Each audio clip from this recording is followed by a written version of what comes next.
sinabi ko na letter basis. It is on Deped Order number 8, series of 2015, which emphasize the formative and summative. When tayo mag-summative? Pero ngayon sa yung try, yung three term. Ang summative test, kailan tayo magbigay ng summative test? After sa isang unit. Diba ngayon kay first term, second term, third term. Tanaw na kung naminaw ba ni pag yung sa online at saka yung may nag face to face. Sa first term, how many summative? Duha.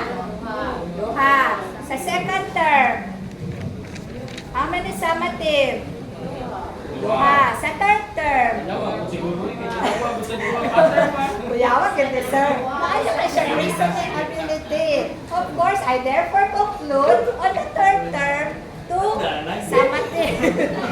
Pangutanan lang na akong naminaw. Okay. So, ang formative, kailan nangyayari? It would be, yes ma'am. Before, during, after. Formative assessment can be done during, before, during, or after. Okay, it will be done before, during, and after. So, the purpose of assessment is to monitor learners' progress and guide instruction.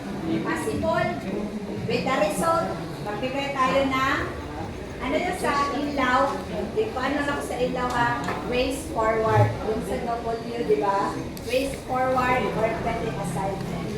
So, hindi tayo mag-focus sa ilaw dito when we will discuss sa session na lesson planning.